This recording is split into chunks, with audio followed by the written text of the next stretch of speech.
നമസ്കാരം, മണി മാജിക്കിലേക്ക് സ്വാഗതം. Audit applicable അല്ലാത്ത എല്ലാ ഇൻഡിവിജ്വൽസും റിട്ടേൺസ് പിഴ കൂടാതെ റിട്ടേൺസ് സമർപ്പിക്കേണ്ട അവസാന തീയതിയാണ് ജൂലൈ മാസം 31-ാം തീയതി. അപ്പോൾ അവരെ സംബന്ധിച്ചിടത്തോളം ഈ ഡേറ്റ് വളരെ ക്രൂഷ്യലാണ്. അപ്പോൾ നമുക്ക് എല്ലാവരുടെയും മനസ്സിൽ ഈ ഡേറ്റ് അടുത്ത് വരുന്ന സമയത്ത് എല്ലാവരുടെയും മനസ്സിലുണ്ടാകുന്ന ഒരു സംശയമാണ്, എനിക്ക് പാൻ കാർഡുണ്ട്, അതുകൊണ്ട് ഞാൻ റിട്ടേൺ ഫയൽ ചെയ്യേണ്ടത് മാൻഡേറ്ററി നിർബന്ധമായി ഫയൽ ചെയ്യണമോ? അല്ലെങ്കിൽ ഞാൻ കഴിഞ്ഞ വർഷം ഇൻകം ടാക്സ് റിട്ടേൺ ഫയൽ ചെയ്തായിരുന്നു, ഈ വർഷം എനിക്ക് ഇൻകം ടാക്സിൽ നിന്ന് മെസ്സേജസും ഇൻറ്റിമേഷൻസും ഒക്കെ വരുന്നുണ്ട്, അപ്പോൾ ഞാൻ ഈ വർഷവും ഇൻകം ടാക്സ് ഫയൽ ചെയ്യേണ്ടതായിട്ടുണ്ടോ? ഇങ്ങനെയുള്ള സംശയങ്ങൾ എല്ലാവരുടെയും മനസ്സിൽ ഉള്ളതാണ്. അങ്ങനെയുള്ള സംശയങ്ങൾക്കുള്ളൊരു മറുപടി ആയിട്ടാണ് നമ്മൾ ഈ സെഷൻ ഉദ്ദേശിക്കുന്നത്. അപ്പോൾ ഇൻകം ടാക്സ് നിയമപ്രകാരം ആരൊക്കെയാണ് നിർബന്ധമായി മാൻഡേറ്ററി ആയിട്ട് ഇൻകം ടാക്സ് റിട്ടേൺസ് സമർപ്പിക്കേണ്ടതെന്നുള്ളതാണ് നമ്മളിവിടെ ഡിസ്കസ് ചെയ്യുന്നത്.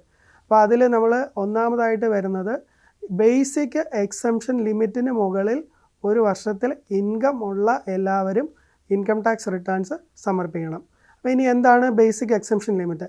ബേസിക് എക്സംഷൻ ലിമിറ്റ് എന്ന് പറയുന്നത് നമ്മളുടെ ഒരു സാമ്പത്തിക വർഷം എന്ന് ഉദ്ദേശിക്കുന്നത് ഏപ്രിൽ മുതൽ മാർച്ച് വരെയുള്ള ഒരു സാമ്പത്തിക വർഷത്തിലെ നമ്മളുടെ ആകെ വരുമാനം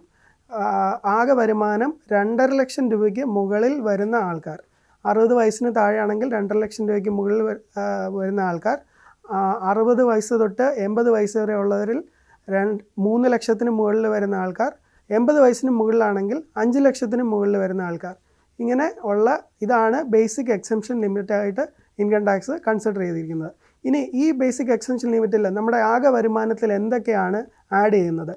ഇൻകം ടാക്സ് നിയമപ്രകാരം 5 ഹെഡുകളിലായിട്ടാണ് നമുക്ക് വരുമാനം കണക്കാക്കുന്നത്. ഒന്നാമത്തെ ഹെഡാണ് സാലറി. അത് നമുക്ക് എല്ലാവർക്കും അറിയാവുന്ന പോലെ സാലറി ആയിട്ട് റിസീവ് ചെയ്യുന്ന എമൗണ്ട്. അത് കഴിഞ്ഞാൽ രണ്ടാമത്തെ ഹെഡായിട്ട് വരുന്നത് ഇൻകം ഫ്രം ഹൗസ് പ്രോപ്പർട്ടി. നമുക്ക് എന്തെങ്കിലും വാടകയ്ക്ക് കിട്ടുന്നുണ്ടെങ്കിൽ, വാടകയ്ക്ക് കൊടുക്കാനുള്ള ബിൽഡിങ്ങുകളുണ്ടെങ്കിൽ അങ്ങനെയുള്ളതൊക്കെയാണ് നമ്മുടെ ഇൻകം ഫ്രം ഹൗസ് പ്രോപ്പർട്ടി, വാടക കിട്ടുന്നത്. അതാണ് നമ്മൾ അതിനകത്തേക്ക് ആഡ് ചെയ്യുന്നത്. മൂന്നാമത്തെ ഹെഡാണ് ക്യാപിറ്റൽ ഗെയിൻസ്. ക്യാപിറ്റൽ ഗെയിൻസ് എന്ന് പറയുമ്പോൾ നമ്മൾ കഴിഞ്ഞ വർഷം സാമ്പത്തിക വർഷം ഏതെങ്കിലും ഒരു അസറ്റ് ട്രാൻസ്ഫർ ചെയ്യുക.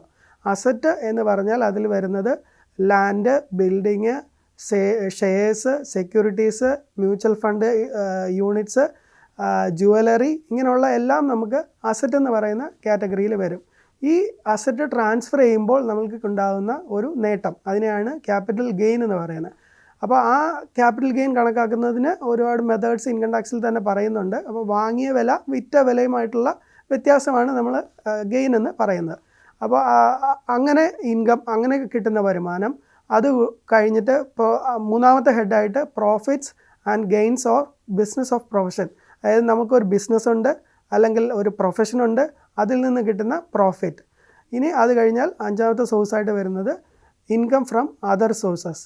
അതായത് ബാങ്ക് പലിശ, ബാങ്ക് ഇൻട്രസ്റ്റ് പോലുള്ള ഇൻകം, ഡിവിഡൻഡ് പോലെയുള്ള ഇൻകംസ്, ഇതെല്ലാം കൂടെ ചേർത്തിട്ട് അങ്ങനെ 5 ഹെഡുകളാണ് ശരിക്കും ഇൻകം ടാക്സിൽ വരുന്നത്. ഈ 5 ഹെഡിലുള്ള ആകെ വരുമാനം ബേസിക് എക്സംഷൻ ലിമിറ്റായ നേരത്തെ പറഞ്ഞ ലിമിറ്റിന് മുകളിൽ പോകുന്നുണ്ടെങ്കിൽ നമ്മൾ മാൻഡേറ്ററി ആയിട്ടും ഇൻകം ടാക്സ് റിട്ടേൺസ് ഫയൽ സമർപ്പിച്ചേ മതിയാവുള്ളൂ. ഇനി രണ്ടാമത്തെ കാറ്റഗറി ആൾക്കാർ, മാൻഡേറ്ററി ആയിട്ട് റിട്ടേൺ ഫയൽ ചെയ്യേണ്ട ആൾക്കാർ. അതായത് നമുക്ക് ഒരു വർഷം നമ്മൾക്ക് TDS ഉണ്ട്, നമ്മൾക്ക് ബേസിക് എക്സംഷൻ ലിമിറ്റിന് അത്രയും ഇൻകം ഇല്ല, എന്നിരുന്നാൽ പോലും നമ്മളുടെ നിന്ന് ബാങ്ക് ഇൻട്രസ്റ്റിൻ്റെ പുറത്ത് TDS പിടിച്ചു, അല്ലെങ്കിൽ ഏതെങ്കിലും രീതിയിലുള്ള ഒരു TDS നമുക്കുണ്ട്.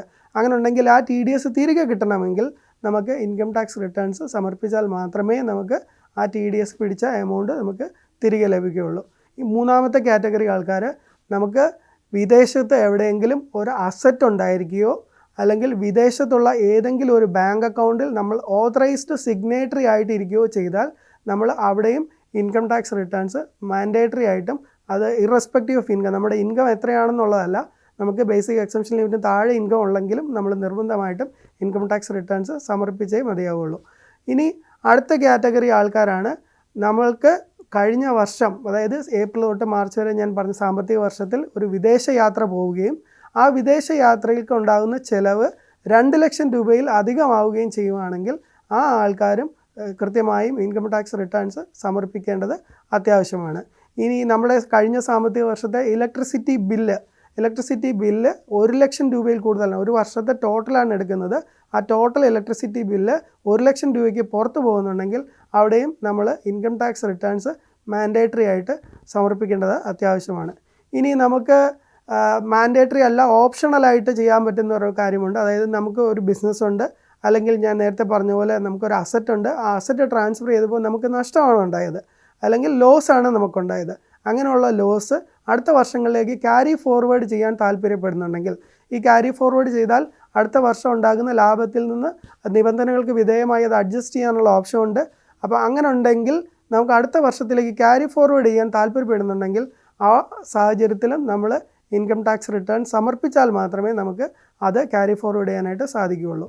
ഇങ്ങനെ ഇത്രയും ആൾക്കാരാണ് ബേസിക്കായിട്ട് നമുക്ക് ഇൻകം ടാക്സ് റിട്ടേൺസ് സമർപ്പിക്കേണ്ടത്. അതുകൊണ്ട് പാൻ കാർഡുള്ള എല്ലാവരും റിട്ടേൺസ് സമർപ്പിക്കണമെന്നില്ല. ഈ രീതിയിൽ ഇൻകം ഉള്ളവരോ അല്ലെങ്കിൽ ഈ കണ്ടീഷൻസ് സാറ്റിസ്ഫൈ ചെയ്യുന്ന ആൾക്കാരോ കൃത്യമായിട്ടും ഇൻകം ടാക്സ് റിട്ടേൺസ് സമർപ്പിക്കണം. ഇനി നമുക്ക് ഇന്ന് താഴെ ഉള്ളൂ എന്നുണ്ടെങ്കിലും നമുക്ക് ഫയൽ ചെയ്യണമെന്ന് ആഗ്രഹം ഉണ്ടെങ്കിൽ ഫയൽ ചെയ്യുന്നതിന് ഒരു കുഴപ്പമില്ല, വോളണ്ടറി ആയിട്ട് ഫയൽ ചെയ്യാം, നോ പ്രോബ്ലം. അങ്ങനെ ചെയ്യുന്നതിന് ഒരു പ്രശ്നമില്ല. ഇനി ഇൻകം ടാക്സ് റിട്ടേൺസ് നമ്മൾക്ക് ജൂലൈ 31 മുന്നേ സമർപ്പിക്കാൻ പറ്റിയില്ല എന്നുണ്ടെങ്കിൽ നമുക്ക് എന്താണ് ചെയ്യാൻ പറ്റുന്നത്? നമുക്ക് വീണ്ടും ഓപ്ഷൻസ് ഉണ്ട്. ബിലേറ്റഡ് ആയിട്ട് അത് ഫയൽ ചെയ്യാം, ഒരു ഫൈൻ വരുമെന്നേ ഉള്ളൂ.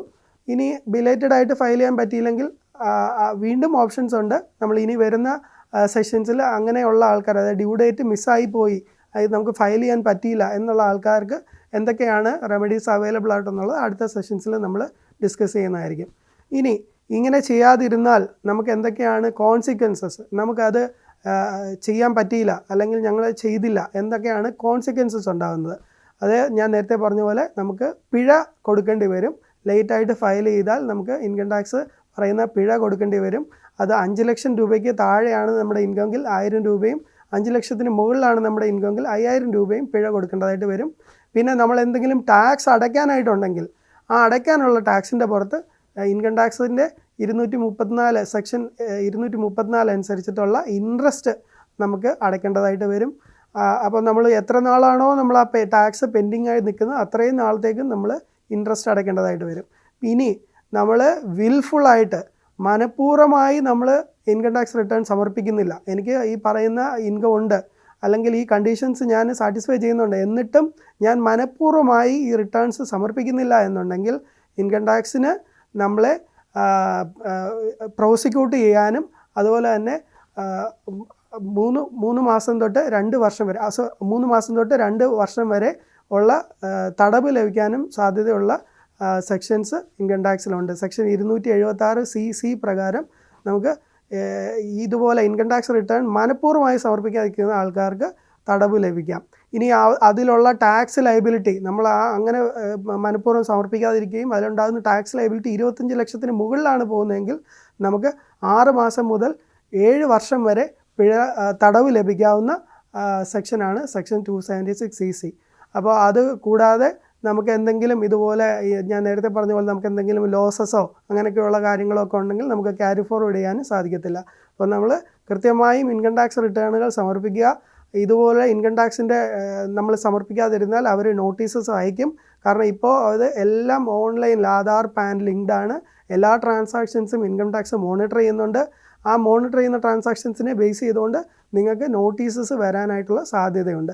അപ്പോൾ അതുകൊണ്ട് തീർച്ചയായിട്ടും ഈ പറയുന്ന ഇൻകം ഉള്ളവർ അല്ലെങ്കിൽ ഈ പറയുന്ന കാറ്റഗറിയിൽ വരുന്ന ആൾക്കാർ ജൂലൈ 31 മുന്നേ ഇൻകം ടാക്സ് റിട്ടേൺസ് സമർപ്പിക്കുക. Thank you.